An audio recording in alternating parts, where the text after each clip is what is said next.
Saudari-saudaraku dimanapun Anda berada, bertemu kembali dengan saya, Romo Tino SSCC, di dalam catatan pesiaran.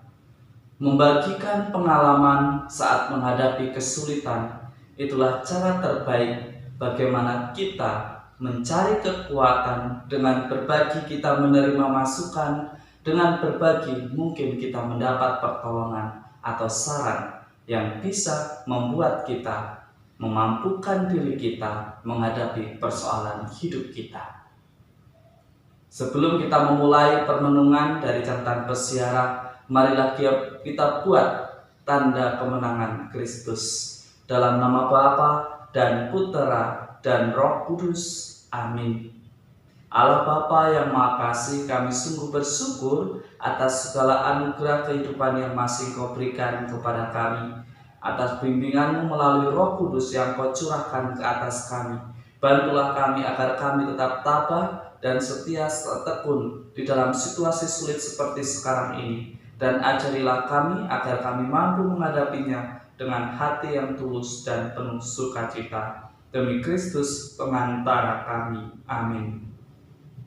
Saudari-saudaraku yang terkasih di dalam Yesus Kristus, selamat pagi, selamat memasuki pekan yang baru. Mungkin banyak dari kita, termasuk saya, di situasi PSBB membuat kita bingung, membuat kita jenuh. Kita sudah bosan tinggal di rumah. Bacaan pertama dari Kisah Para Rasul mengajak kita, di mana kita diajak untuk menimba kekuatan dari doa. Mari kita berdoa sebagai keluarga agar Tuhan menunjukkan jalan yang tepat bagi keluarga kita untuk menghadapi persoalan seperti sekarang ini. Dan ketika ada persoalan, jangan dipendam sendiri. Belajarlah untuk berbagi. Sebagaimana yang dialami oleh Yohanes dan Petrus saat mereka dibebaskan dari pengadilan.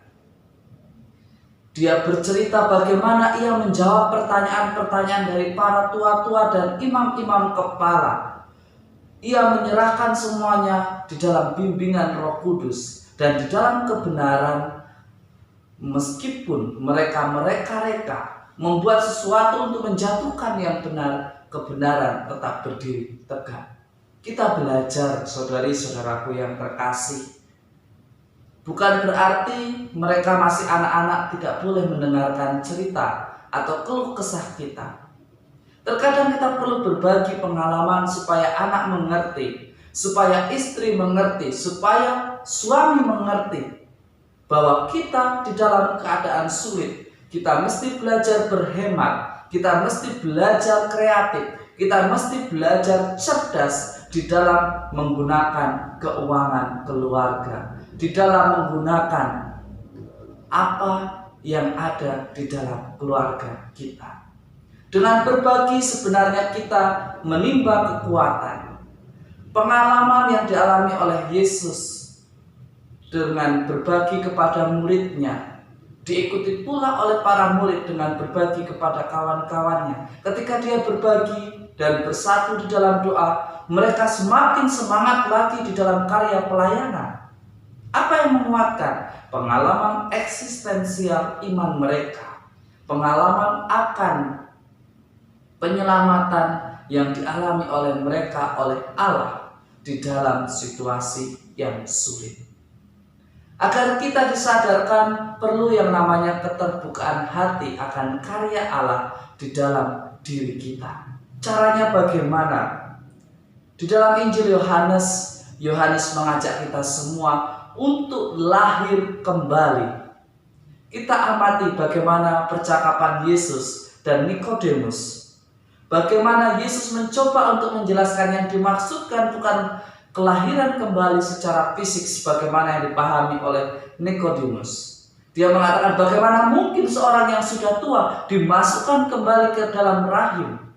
Ternyata yang dimaksudkan oleh Yesus bukanlah kelahiran daging, karena daging adalah daging dan roh adalah roh.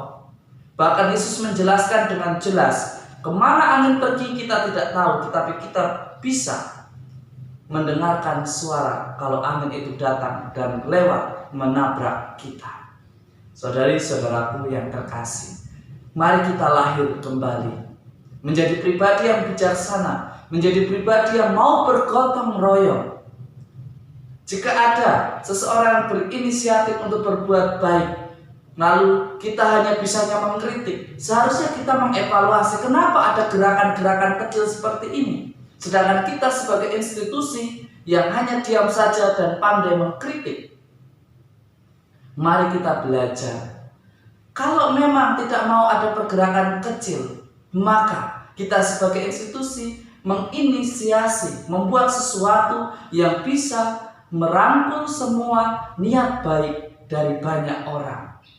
Bukan demi keuntungan pribadi, tetapi demi keselamatan bersama. Itulah yang dimaksudkan kelahiran baru.